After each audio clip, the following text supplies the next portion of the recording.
Estudo Bíblico Números 32, versos 1 a 42. A distribuição da Transjordânia às tribos de Ruben, Gade e metade de Manassés.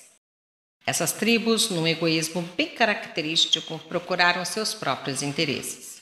Embora a promessa de Deus fosse para toda Canaã, não esperaram a partilha para depois da conquista da terra, desprezando assim a terra da promessa. Revelaram também desinteresse pela causa comum dos seus irmãos. Moisés advertiu-os severamente contra o pecado da geração que saiu do Egito, versos 6 a 15. Sua admoestação inclui um clássico reconhecimento do domínio soberano de Deus como juiz. Sabei que o vosso pecado vos há de achar, verso 23. Apesar dessas terras serem férteis, ficavam isoladas das demais tribos de Israel, e por isso as tribos que eram as primeiras a possuírem a terra foram também as primeiras a serem despojadas dela. Nota homilética. O 32º capítulo nos ensina: 1.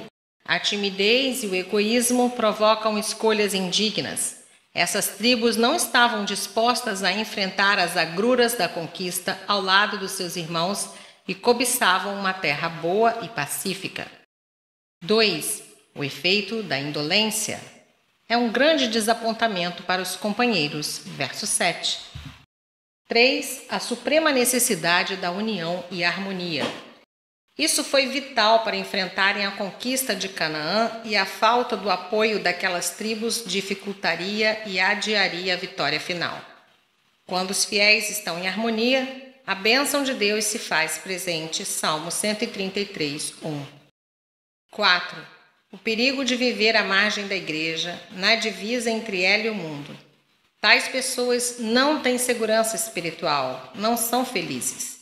Assim como Gileade não tinha barreiras naturais, assim também o crente frio está exposto aos ataques do mundo. 5. O resultado de tudo isso é a degeneração. Ruben nunca mais aparece como uma tribo importante, e os que ficaram em Gileade nunca chegaram a se destacar na história de Israel. O crente tímido, medroso, mundano, nenhum valor tem para a causa de Deus. Verso 8. Moisés temia uma repetição daquela rebelião tão desastrosa com os espias. Com os 10 espias haviam sido dissuadido o povo aproximadamente 40 anos antes de conquistar a terra prometida em Cádiz.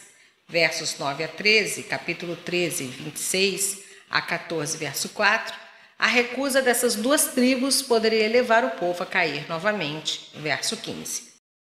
A separação geográfica dessas tribos além do Jordão veio a produzir nelas, posteriormente, uma indiferença para com o bem-estar da nação, a ponto de Débora, em seu cântico, chegar a desprezá-los.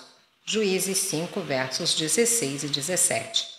O tempo comprovou que os temores de Moisés tinham fundamentos. Versos 16 e 17. Diante das palavras de Moisés, as tribos se ofereceram a enfrentar a guerra além do Jordão, deixando seus bens e suas famílias em Gileade. Na época, isso era possível depois da conquista dos reis dos amorreus, descrita no capítulo 21, e dos midianitas, descrita no capítulo 31. Mais tarde surgiriam vários impérios que ameaçariam aquelas bandas. Verso 23. Vosso pecado vos há de achar. Nota homilética. Com isso, Moisés mostra que o perigo do pecador não é tanto ser descoberto e punido, mas sim que o próprio pecado imprime sua influência na vida, no caráter e na influência de uma pessoa, ao ponto de trazer a sua própria punição, no sentido de produzir uma degeneração espiritual, o que seria uma tragédia em todos os sentidos. O pecado persegue ao homem no sentido de lhe dar uma consciência perturbada, que é a causa de grandes males mentais, físicos e até materiais. Persegue-o no sentido de paralisar sua capacidade de fazer o bem. Perseguirá sua vítima no dia do julgamento final, quando ninguém poderá fugir de Deus. Apocalipse 20, versos 11 a 15. Verso 29. Moisés tem a grande responsabilidade de fazer cumprir a vontade divina. Sabendo que a desobediência causaria desgraça para toda a nação, e sabendo ele que haveria de morrer antes de entrar em Canaã, deixa instruções aos líderes religiosos e cívicos para não confiarem em promessas humanas. Versos 16 a 19. Sem vê-las devidamente cumpridas. Nesse ínterim, as tribos de Gade e de Ruben receberiam lugares apenas para deixar seus bens e seus filhos. Verso 24. Verso 33. A meia tribo de Manassés. Metade dos membros dessa tribo desejava tirar proveito dessa possibilidade de herdar uma terra ideal para o seu gado. Só são mencionados na narrativa depois dos gaditas e os rubenitas terem tomado a iniciativa. Ruben e Gade estabeleceram-se em território já conquistado, versos 33 a 38, mas a meia tribo de Manassés seguiu mais para o norte e fez novas conquistas, versos 39 a 42.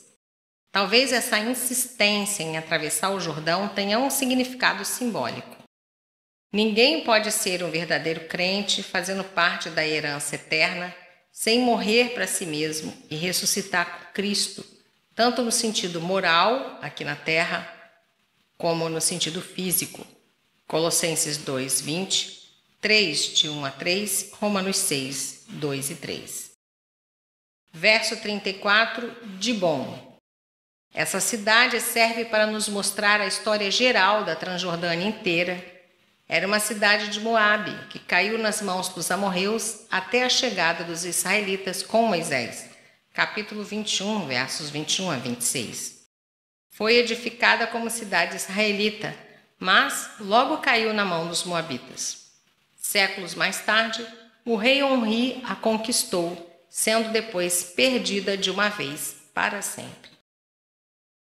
Verso 41. Havot Jair, quer dizer as aldeias de Jair. Os membros das tribos que receberam certos territórios tinham a responsabilidade de conquistar e habitar suas heranças. Este foi um princípio geral para toda a conquista de Canaã, Josué 17, versos 14 a 18. Cada um subjugaria as terras de que estaria precisando.